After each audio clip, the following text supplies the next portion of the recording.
This is the Warren's Occult Museum, ladies and gentlemen. I'm going to show you. I'm standing outside of the museum right now. And I'm going to flip over the camera and let you see the sign outside. And there it is, the Warren's Occult Museum. I'm the director, of course, Tony Spera. I've worked with Ed and Lorraine for many, many years. Now here's the entrance door. And we're going to walk in. I'm going to show you just one item today. It's going to be the Doll of Shadows. So here we go. First you can see a painting that Ed made a long time ago in the museum. And I'm going to scan really quickly some of the museum artifacts just really quickly to show you what's in here. And of course in the corner there is Annabelle, which I'm not going to show you today, but I'm going to show you in another video exclusively. But I'm going to show you the Doll of Shadows. And here it is, the Doll of Shadows. And what it is, it's a doll made to curse other individuals. This was found in a, believe it or not, antique shop back, probably 25 years ago or more. A young couple went into an antique store, and at the back of the store was this doll. I'm going to give you a nice close-up look of it. This Doll of Shadows. And they didn't know it at the time. They thought it was just, you know, some kind of an antique, because they were a young couple in their 20s. And they went in and purchased this item. And if you look closely, I'm going to zoom in a little. If you look closely, you'll see the human tooth that's coming out of the mouth. And there's bird feathers for hair around the top there.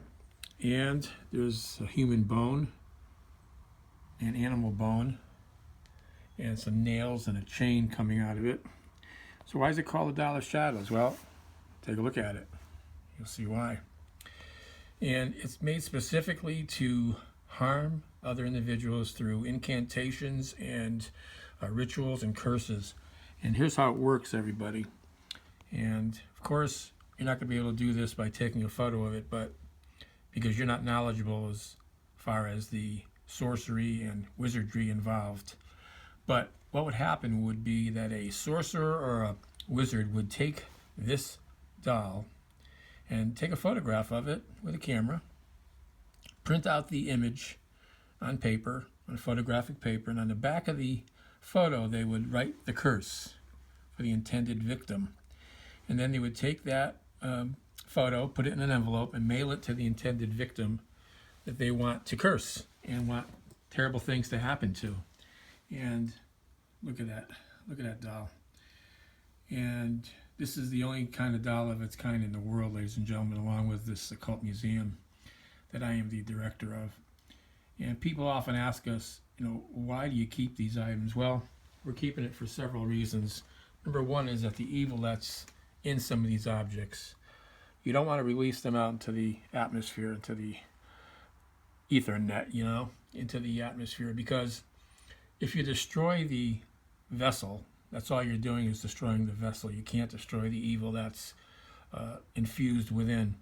And this item here, we don't know what was done to it or over it to instill it with this kind of evil, but it was made for that purpose, to instill evil in other people. And like Ed Warren used to say, that it can come to you in your dreams, in a nightmare, and stop your heart. It's nothing to toy with, you know. It's not a toy object. It's not just a scary looking object. It is meant to cause harm.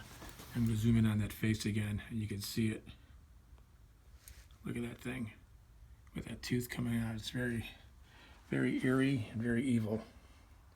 So ladies and gentlemen, that is one of the artifacts in the Warren Occult Museum, the only museum of its kind in the world. And in following videos, I will post other artifacts, including the satanic idol that I'm standing next to right here. I'm not showing it to you yet. And the Annabelle doll, and there's fertility dolls, and there's a creature that actually is going to be featured in the upcoming Conjuring 3 movie, which I could just tell you that it's going to be about a case in Connecticut, the devil made me do it case. There's a lot of danger, a lot of evil in this room. We have this room blessed by a Catholic priest on a monthly basis. He comes in and he says specific binding ritual prayers. I'm going to zoom around just really quickly and show you. It's dark, but this is the museum, and I'm going to zoom right by the idol, which you can hardly see, but there it is, and you're going to see it close in another video. And just as a teaser, I guess, folks, I'm going to come over to the Annabelle doll, and then I'm going to stop the video, and this will be the end of video 1 for the Occult Museum. This is just some of the artifacts, and I'm going to hit the stop button as soon as I hit Annabelle.